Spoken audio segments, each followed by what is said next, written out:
African populations are rarely included in large genome studies of disease associations, but a group of geneticists are determined to counter this lack of inclusion. When I look at the human structure and you have the skin that covers you, and under that skin, you have a world. For me, that's how I see DNA. GeneMap is a label name that we have given to our research center that means genetic medicine of African population. Our aim, first of all, is to focus on genetics of African continent, to focus on training on more geneticists, to focus on more people that does research in genetics. For the moment, we focus on 3 diseases, but it doesn't mean that it's the only thing that we do. One is sickle cell disease, and sickle cell disease being the most common genetic condition, monogenic condition of humankind.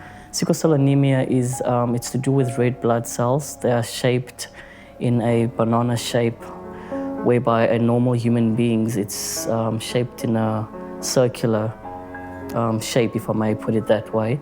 So ours is shaped into a banana shape, which gives it a bit of problems to us who have sickle cell, because when the oxygen flows in the blood, it sort of blocks the V-shaped cells, which can give you a lot of pain and discomfort. Both parents need to be carriers. My mom was a carrier, and my father had the sickle cell disease on them.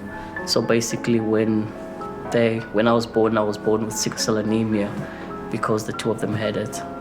What we want to do in that disease is to look for factors that make some of the children be less sick, and other factor the children will be more sick, in such a way that we can have maybe some other ways for treatment for that very specific condition that doesn't have a treatment for now. To this day, there is still some doctors out there that are not familiar with sickle cell anemia. They're not aware of what it is. So basically the research would be nicer if we could get more doctors on board to know what is sickle cell. So should you be end up in emergency, they would know, okay, this is a sickle cell patient and what to treat you with. The second project we are working is called Hygiene Africa for hearing impairment genetic research in Africa. In that specific project, our real task is gene hunting. We are looking for novel genes that affect children that are born with hearing impairment in Africa. We try to get families where there are many children that are affected by hearing loss, use their blood to look for new genes. Once we get it, we put it back into the freezer to keep it frozen until we start extraction. So that's usually the same week as when we get the blood. And what you do is you take it out the freezer and you actually let it thaw out. So you let it melt. Once we've done that, then we start the extraction process, which is basically we use the robot, which does the entire extraction for you within 2 hours. After extraction, you get your DNA. We measure the DNA, we get the concentration, we standardize it.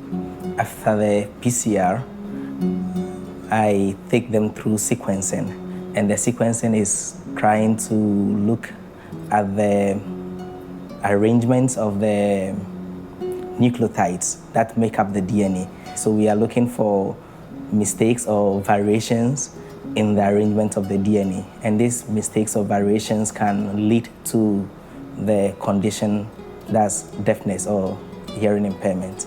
We want to understand, let's say, how genomic variation in African population can impact family, and how do we communicate those genetic conditions or those genetic mutations within family? What would be the impact in the family in general? That is called IFGENERA for incidental funding in genomic research in Africa.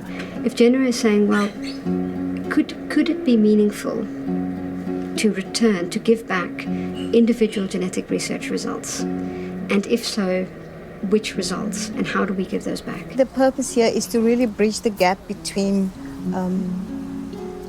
African populations' understanding of hereditary diseases and them really seeking medical service and sourcing expertise that will help bridge that gap. Generally, when people fund research in Africa up to now, it's been shown that very, very few research was funded for disease that really relevant to Africa.